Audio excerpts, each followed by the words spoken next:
हरे राम राम राम हरे हरे, हरे कृष्ण कृष्ण कृष्ण हरे हरे.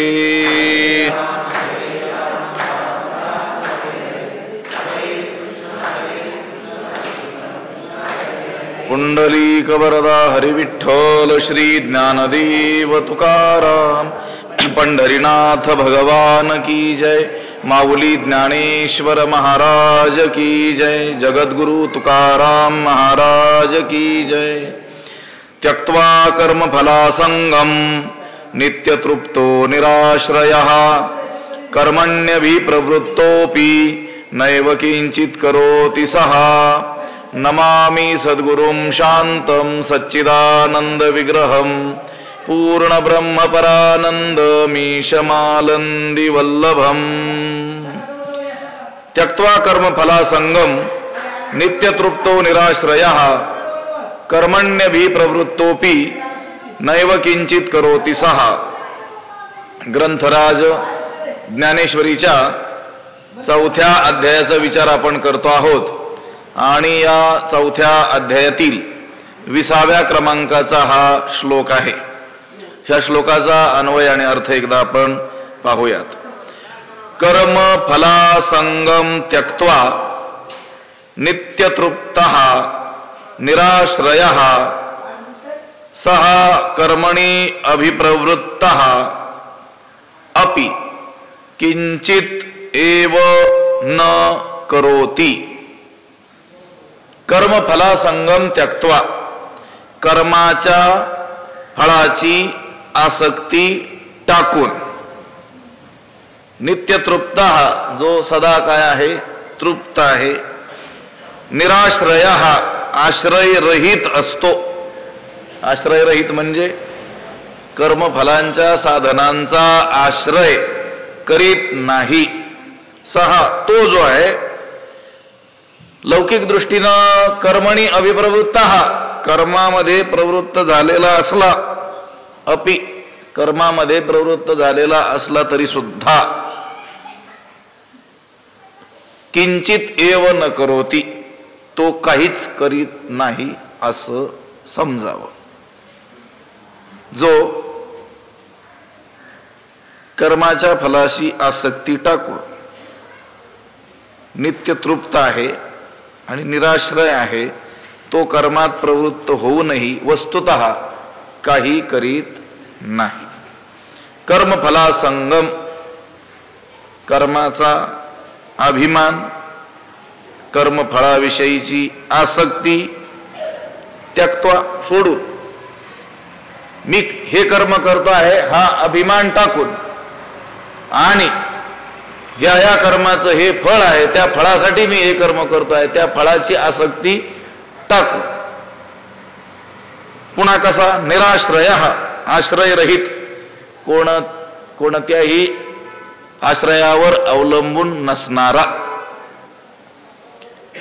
आश्रय कशाला म्हणायचं?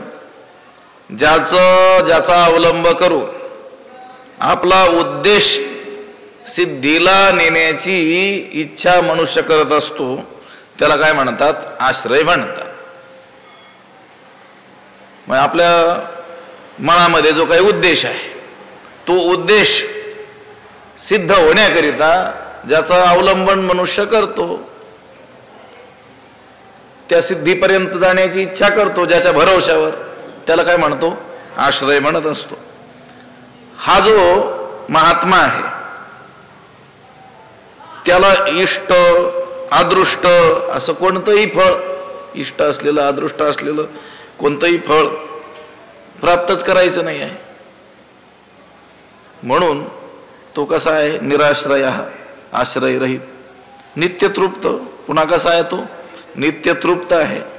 असा जो कोणी आहे तो कर्मणी अभिप्रवृत्त अपि कर्मामध्ये प्रवृत्त होऊनही कर्मामध्ये तर प्रवृत्त दिसतोय पण वस्तुतः त्याचा जो बोध आहे त्या दृष्टीनं तो काहीच करीत नाही.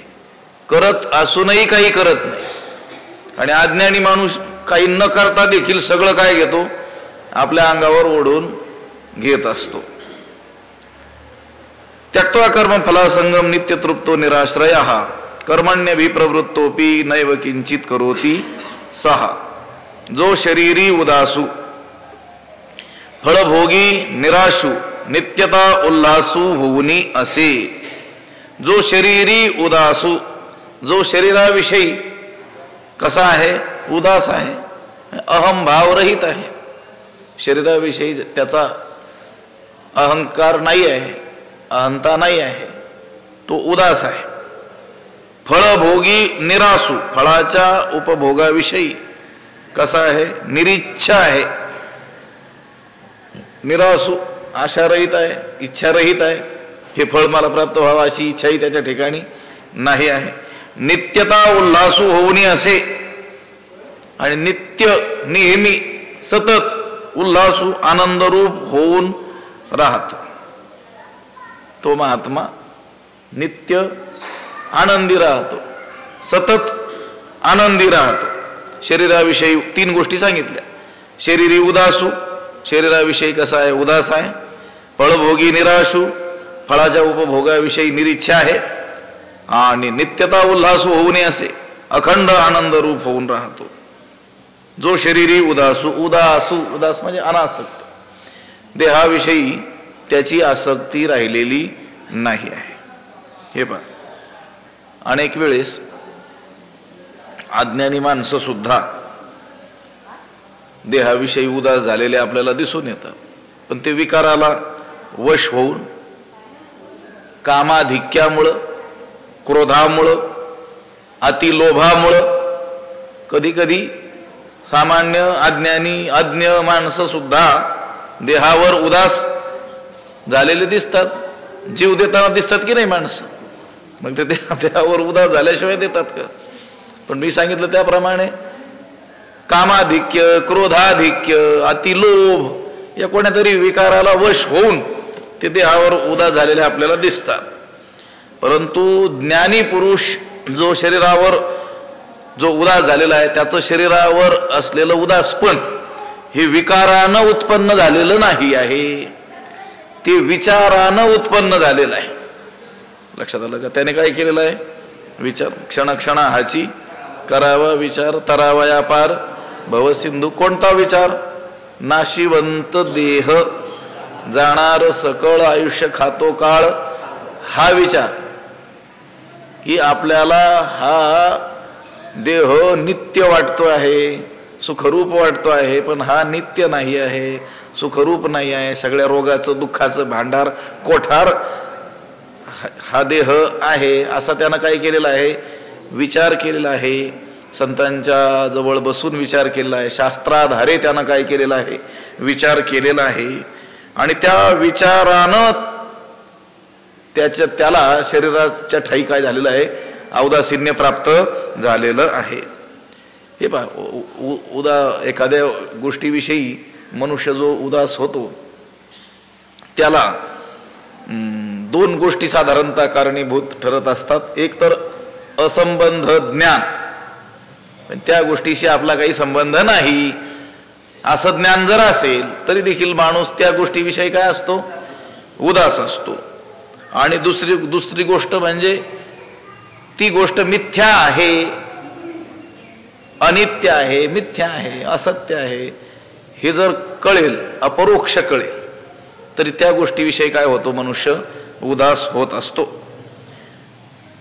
असंबंध ज्ञान, त्या गोष्टीचा आपला संबंध नाही आहे, वस्तू आपली नाही आहे, आपल्या मालकीची नाही, त्या वस्तूचा आपला काही संबंध नाही आहे असं कळालं तरी देखील मनुष्य त्याविषयी काय होत असतो? उदास होत असतो. उसने आणलेले जे लेणं आहे ते काय काय करायचं असतं? द्यायचंच असतं. आता आपण तीर्थयात्राधिकांना जातो, धर्मशाळेमध्ये काय करतो? वस्ती करतो. पण तो जो प्रवासी आहे, यात्रेकरू आहे, तो त्या धर्मशाळेबद्दल कसा असतो? उदासीन असतो. अगदी त्याचप्रमाणे मी आत्मा आहे, देहाचा माझा काही एक संबंध नाही आहे असं ज्ञानी पुरुषाच्या ठिकाणी स्पष्ट असं ज्ञान असल्यामुळं तो देहाविषयी काय असतो? उदास असतो. या देहाची हे दशा. आणि आत्मा तो एथैसा पै नित्य सिद्ध अपैसा अनादिपणे. देह आणि आत्मा आपलं स्वरूप याच्यातील भेद त्याला स्पष्ट कळालेला असतो. देहाची ही अशी अवस्था आहे, रोगाचं भांडार आहे, याचा आपला काही संबंध नाही आहे, हे दुःखरूप आहे. आणि आत्मा तो येथायसा नित्य सिद्धा पैसा अनादिपणे. आत्मा कसा आहे? नित्य आहे, आनंदरूप आहे, अनादी आहे. हे त्याला स्पष्ट ज्ञान झालेलं असल्यामुळं या शरीराशी आपला काही संबंध नाही हे ज्ञान झालेलं असल्यामुळं तो काय होत असतो? त्या देहाविषयी उदास होत असतो. तरी जो या देहावरी उदासू ऐसिया परी उखिता जैसा बिढारी बैसविला आहे. कशा रीतीनं तो या देहाविषयी उदास आहे? तर उखिता जैसा बिढारी बैसविला आहे. एखाद्या गोष्टीला राखण एखादा माणूस काय केलेला आहे? ठेवलेला आहे. तो काय असतो? त्या वस्तूविषयी उदास असतो, कारण त्याच्या ती मालकीची नाही आहे, म्हणून तो काय आहे? त्याविषयी उदास आहे. त्याच रीतीनं आत्मा नित्य आहे, सद्रूप आहे, देह अनित्य आहे, असत स्वरूप आहे, असं ज्यावेळेस त्याला स्पष्टपणे कळतं त्यावेळेस तो काय होत असतो? देहाविषयी उदास होत असतो. पण हे असंबंध ज्ञान एखाद्या वस्तूचं असल्यानं त्याविषयी जे उदास होणं आहे ते काही तितकंसं खरं नाही आहे. कारण जरी त्या वस्तूविषयी ह्या वस्तूशी माझा संबंध नाही असं ज्ञान असलं, पण त्या वस्तूविषयी जर अनुकूल बुद्धी असेल तरी देखील माणूस उदास होऊ शकत नाही. लक्षात आलं का? तिच्याकडे त्या वस्तूकडे काय होऊ शकतो? तो आकर्षिला जातो. त्याला कळालेलं आहे या वस्तूचा माझा काही नाही आहे, संबंध नाही आहे. तरी देखील जेवढ्या जेवढ्या वस्तूंशी आपला संबंध नाही असं आपल्याला ज्ञान आहे, त्या सर्वच वस्तूविषयी मनुष्य उदास होईल असं नाही. त्याच्यातील एखादी वस्तू जर आपल्याला अनुकूल आहे असं वाटलं तरी देखील माणूस त्या वस्तूकडे काय होईल? आकर्षिला जाईल. त्याला कळतंय ही वस्तू आपली नाही आहे, पण तरी देखील तो उदास मात्र असू शकत नाही. आता दुकानात ठेवलेले पदार्थ असतात की नाही? ते दुकानात ठेवलेले पदार्थ आपले आहेत का? आपल्याला कळतंय की नाही? असंबंध ज्ञान आहे की नाही आपल्याला? त्या वस्तूशी आपला काही काय नाही आहे, संबंध नाही आहे. बरं, ते विकत घेण्याजोगे आपल्याजवळ पैसेही नाही आहेत असंही कळतं. पण ती वस्तू जर फुकटात मिळाली तर सगळं दुकानात घेऊन येईल की माणूस? हा, उदास आहे का तो? नाही आहे. म्हणून माणूस त्या फुकटात मिळालेल्या वस्तूचा अवेअर करेल का? भलेही ती वस्तू उपयोगाची नसली पण फुकटात मिळाली तर तो काय करेल? तिचा स्वीकार करेल. त्यामुळं असंबंध ज्ञान हे उदासीन राहण्याच्या बाबतीमध्ये कसं आहे? अकिंचितकर आहे. कधी कधी उपयोगी पडतं, पण सततच ते उपयोगी पडेल असं नाही आहे. म्हणून देहाविषयी उदास वृत्ती राहण्याकरिता त्या देहाचं काय कळालं पाहिजे? मिथ्यात्व कळालं पाहिजे, आणि तेही अपरोक्षरित्या पटलं पाहिजे. इथं वाचून नाही ब्रह्म सत्यम जगन मिथ्या आणि पुन्हा मग देहाच्या पूजेतच लागून राहायचं, तसं नाही. त्याला अपरोक्षपणे हे पटलं पाहिजे देहाचं मिथ्यात्व, जे संतांनी सांगितलेलं आहे. तेणे ब्रह्म एक आथी एर आघवीची भ्रांती ही कीर प्रतीती गाढी केली. ही जी प्रतीती आहे ना, ही जी अनुभूती आहे ना, कशी प्रतीती आहे? त्याला गाढ प्रतीती आहे. लक्षात आलं का?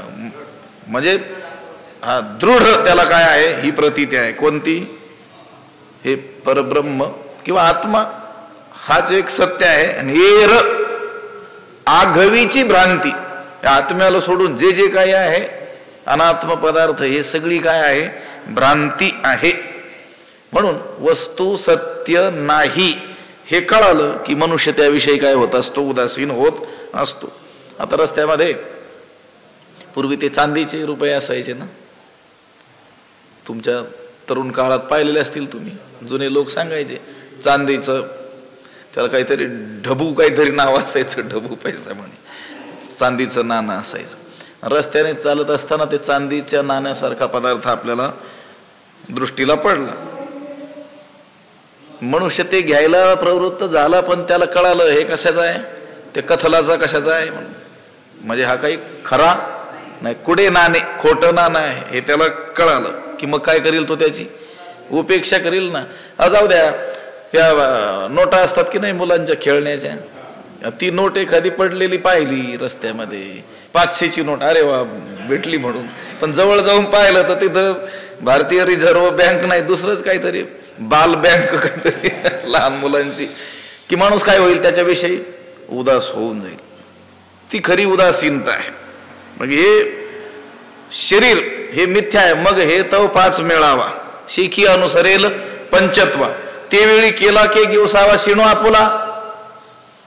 हे त्याला कळतं की ज्या वेळेस याच्यातून प्राण निघून जाईल, तर ह्या देहाला एवढं जे जपलेलं आहे, या देहासाठी एवढं काही हे सगळं काय केलेलं आहे, मिळवलेलं आहे. शेवटी अनुसरेल पंचत्व, हे पंचतत्वामध्ये विलीन होऊन जाईल.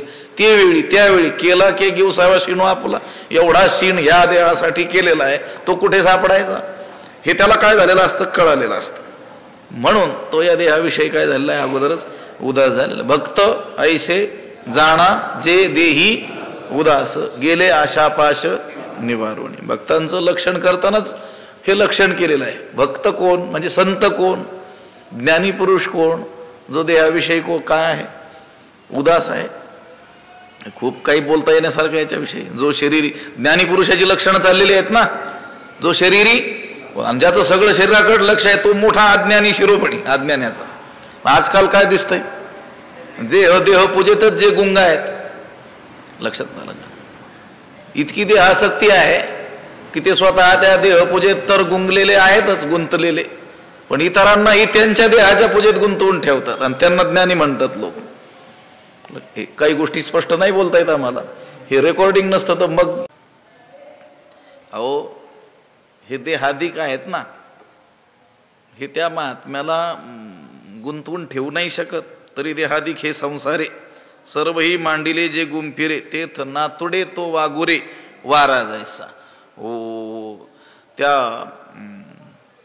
वागुरामध्ये वारा अडकेल का कधी, पाडस वागूर करंडी, ते हरणाला धरण्याकरता काय लावलं जातं, वाघूर लावलं जाईल.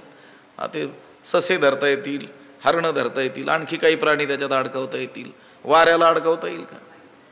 वारा ज्याप्रमाणे त्या वाघुराकडून अडकविला जाऊ शकत नाही, त्याप्रमाणे हे देहादिक संसार त्याला गुंतवून ठेवू शकत नाही, असं सांगितलेलं आहे. तो उदास असतो का, शरीरातील प्राणू, घरी आतिथ्याचा ब्राह्मणू, नाना चोटाचा स्थानू उदासू जैसा. उदास ते उदाहरणं दिलेली आहेत. शरीरातील प्राणू, शरीराच्या आत असलेला प्राण, घरी आतिथ्याचा ब्राह्मण, ब्राह्मण अतिथी, आपण काय की अतिथी आलेला आहे, तो त्या घराविषयी कसा असेल. नाना चोटाचा स्थानू, चौरस्त्याला चौकात एक खांब काय केला, स्थानू खांब उभा केलेला आहे, तो कसा आहे, उदास आहे. अगदी त्याप्रमाणे जो शरीरी उदासू. म्हटले पुढं, फळभोगी निराशू, निराशू निरीच्छ, त्या फळाविषयी काय आहे, तो निरीच्छा आहे. रामकृष्ण. आता फळाची जी अपेक्षा केली जाते, फळप्राप्तीची जी इच्छा असते, कशासाठी असते ती, देहाच्या सुखाकरिता. आता जो शरीरावर उदास आहे तो फळाच्या अपेक्षा ठेवीलच कशाला. ज्यानं आपल्याला शरीर मानलेलं आहे आणि ही साधनं ह्या शरीराच्या पोषणासाठीच आहेत अशी ज्याची मान्यता आहे, तो ती कर्म करत असताना त्या फळाची काय ठेवील, इच्छा ठेवील. कारण ते फळ त्याला अवश्य आहे, कशासाठी, देहासाठी. कारण देहाला त्यानं काय मानलं, आपलं स्वरूप मानलेलं आहे. आणि हे सगळे विषय, हे सगळे पदार्थ हे भोग्य जात आहेत, शरीराकरिताच आहेत, ही त्याची काय आहे, मान्यता आहे.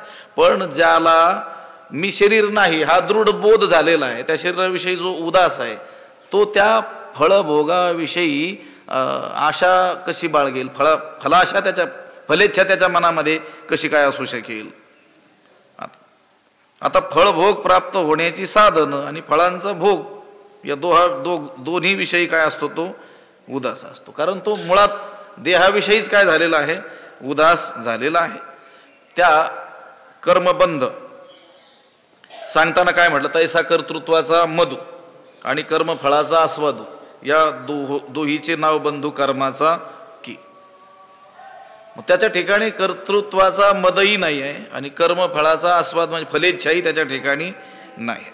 बरं, फलेच्छा जी निर्माण होत असते किंवा कोणी इच्छा निर्माण होत असते ती अपूर्णतेत निर्माण होत असते, अतृप्तीमध्ये निर्माण होत असते. जो अतृप्त आहे तोच कशाची तरी काय करील, इच्छा करील तृप्तीसाठी.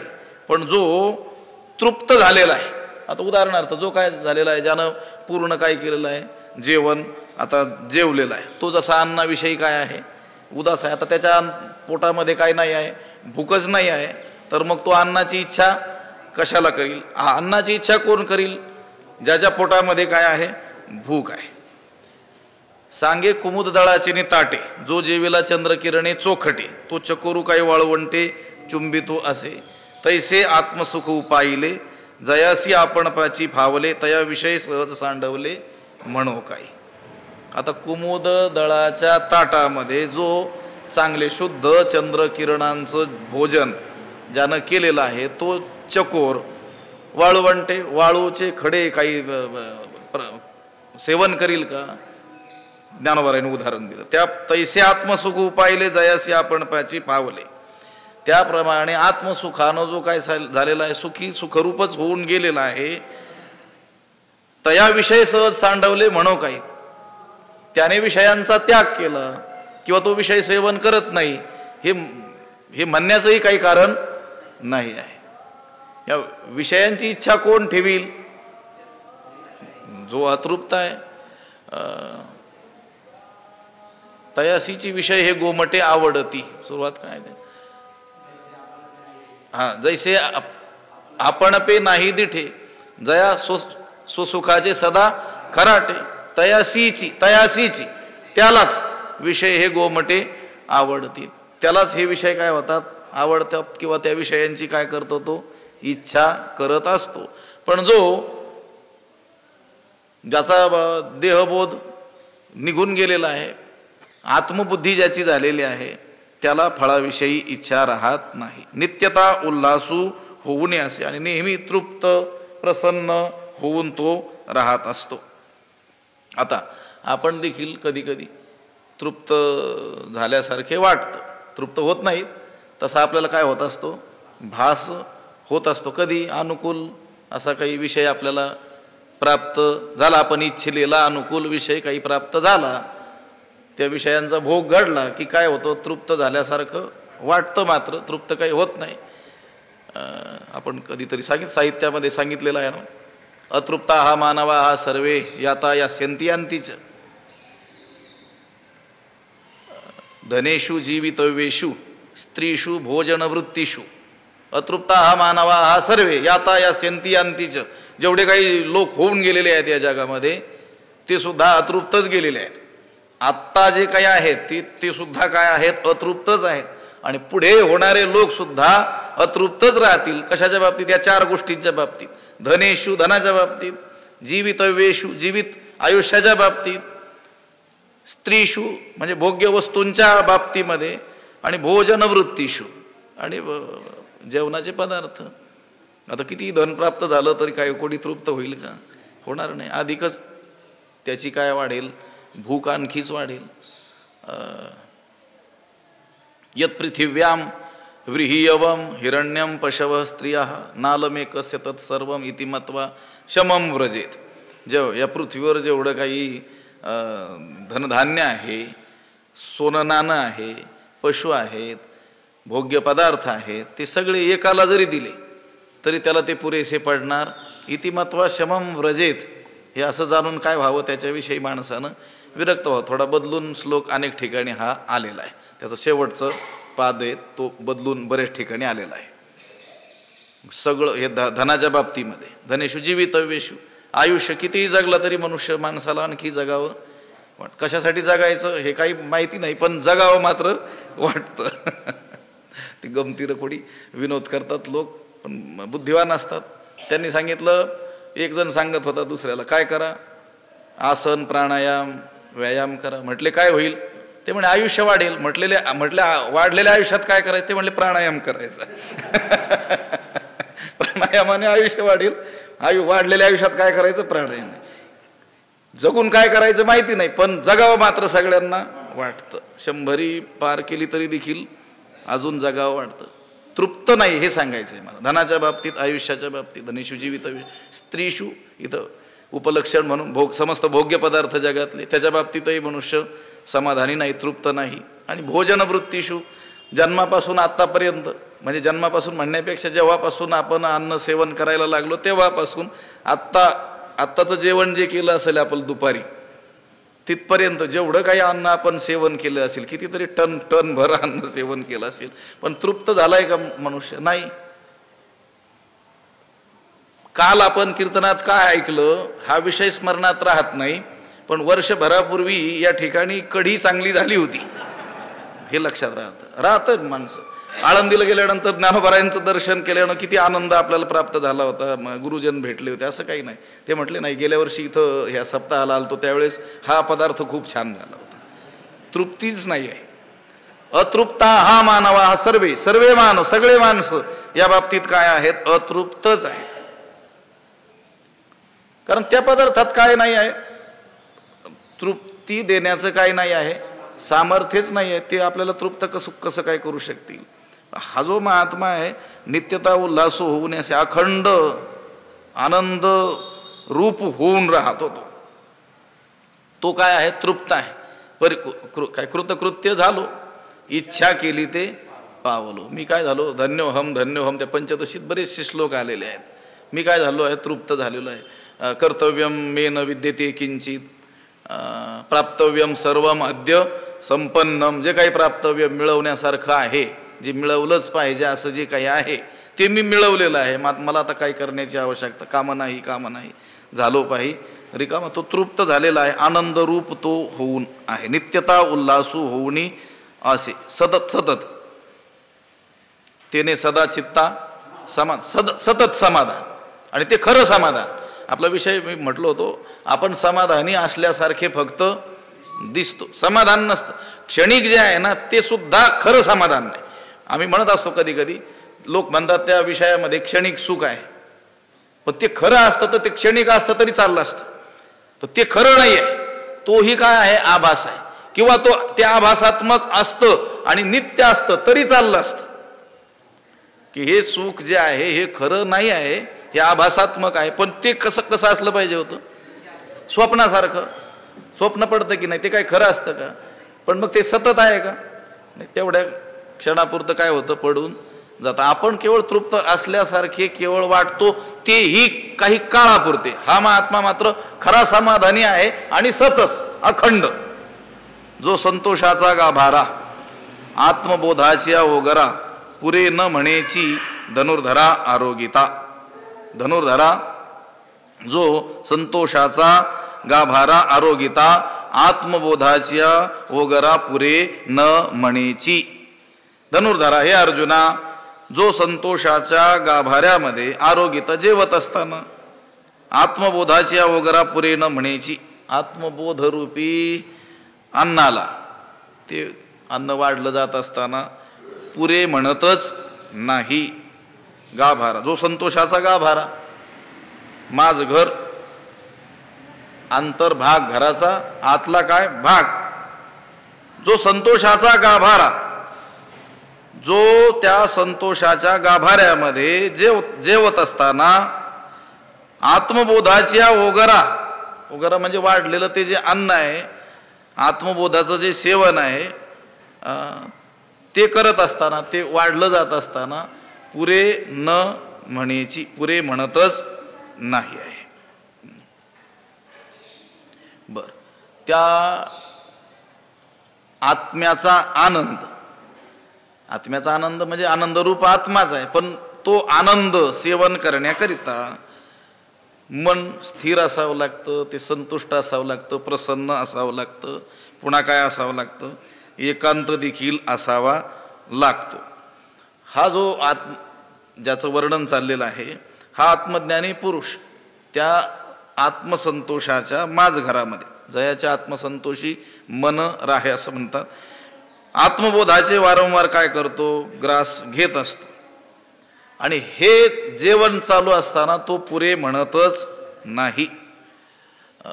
तुका म्हणे पोट धालेची न धाय, खादलेची खाय आवडी. जसं भक्ती रसाच्या बाबतीमध्ये संत सांगतात की नाही, आमचं पोट याने काय होत नाही, भरतच नाही, आणखी काय करावं वाटतं, वरचीवर खावं वाटतं.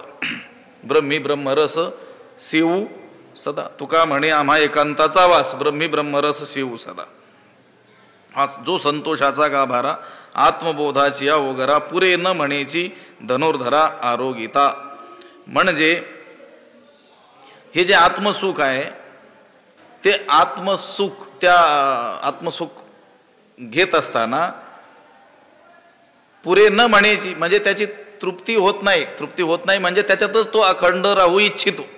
जसा आपल्याला आपला आवडता पदार्थ जर भोजन प्रसंगी आपल्याला प्राप्त झालेला असेल तर आपण किती खाल्लं तरी पोट भरल्यासारखं आपल्याला वाटतच नाही. अगदी त्याप्रमाणेच तो महात्मा हे आत्मानंद त्याचं सेवन करत असताना, त्या आत्म्यामध्ये रममाण होत असताना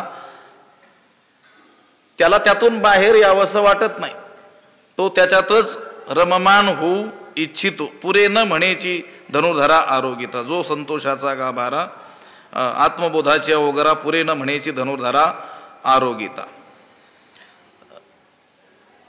तुका म्हणे खातो आनंदाचे लाडू. त्या आनंदाचं आम्ही काय करतो, नित्य काय करतो, सेवन करत असतो.